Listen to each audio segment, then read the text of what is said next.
And Best Picture wasn't the only Oscar the film took away last night. Gauthreaux became the first deaf man to win an Oscar. He won Best Supporting Actor for his role in the movie. His co-star Marley Matlin, the first deaf person ever to win an Academy Award. Back in 1987, the film also took home Best Adapted Screenplay. If you want to check out the film here at the Neon, go to the theater's website for showtimes. Live in Dayton tonight, Brandon Lewis, News Center 7. And now, your Storm Center 7 forecast. That's weather coverage you can count on. And Robert, this Dakota story is one that you really have a close connection to. You were telling us in the meeting today that you actually speak sign language. I know a little bit of sign language. In the past, I would sign the weather forecast in ASL in Baton Rouge. See, I forgot the sign for that. But an amazing skill to have, though. It's so impressive, and it's so important, too. These people are, the deaf and the hard of hearing are really starving for the information that we broadcast every day in the news and the weather.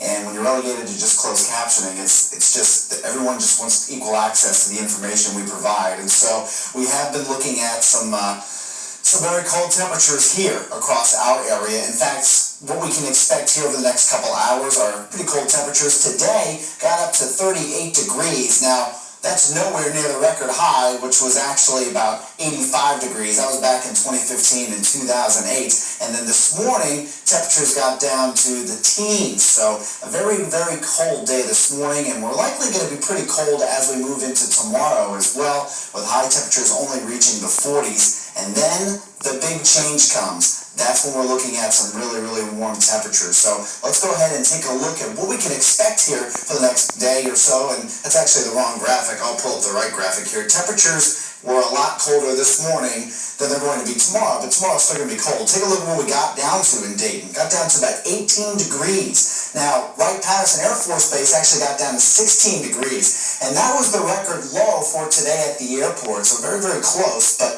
didn't quite make it. But you can see many places in the teens, and thankfully the wind wasn't so bad where we got down to the single digits or anything. The feels like temperatures, I should say, down to the single digits in Dayton, but it was very chilly. And yeah, you could say it was abnormal for this time of year, certainly, as you got close to that record low temperature. But all in all, as many freezing days as we had from the beginning of the year to now, we're pretty much almost perfectly right on average to where we typically would be anyway. But it certainly was a very cold morning. The afternoon will be cold as well. Temperatures right now, we're below freezing in Dayton. It's 30 degrees. Many places are in the 20s. 25 in Sydney, 25 in Bellefontaine. Zini is at 29. So the only places really hanging on to the 30s at the moment are Dayton and Springboro, even Wilmington, down to 27 degrees. So the temperature trend over the next several days, take a look. Another cold day Tuesday, and then whoosh, 75 on Wednesday. 75, well above average. 45 is pretty well below average too. So you got a big jump in the temperatures there. But then as we get closer toward the weekend, temperatures will actually moderate a bit into the mid to upper 50s, and that's pretty typical for early April here in Dayton. Satellite and radar showing some showers off toward Kentucky, as well as not too far from Evansville, Indiana. A little bit of snow kind of sprinkled across Illinois, as well as New England and the Northeast. But here in the Buckeye State, things are quiet. But we do have a change. We have some cloud cover moving in.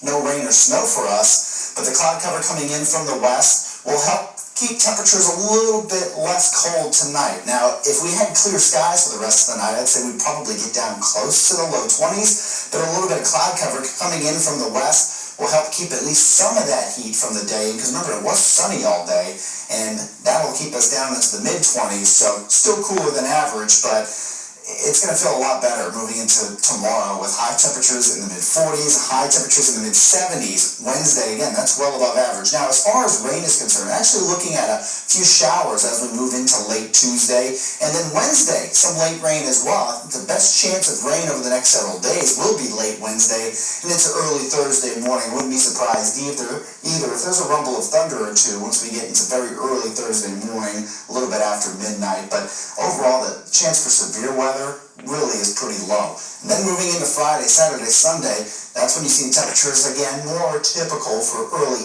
April. That's right, April's just around the corner.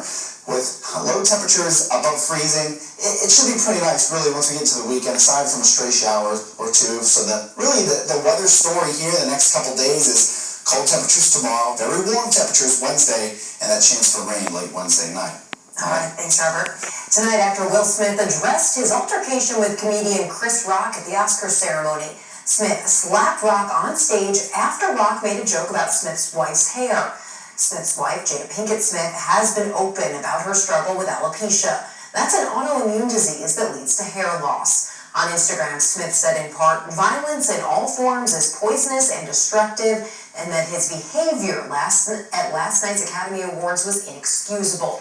He went on to apologize to Rock, saying that he was out of line and was wrong, saying that he was embarrassed and his actions were not indicative of the man that he wants to be. He said there's no place for violence in a world of love and kindness. The Academy of Motion Pictures Arts and Sciences said earlier today that it's considering the possible consequences for Smith's actions. Travelers are not the only thing soaring this spring. Airfare is too. What one analyst said is leading to the spike and his advice to get the best deal.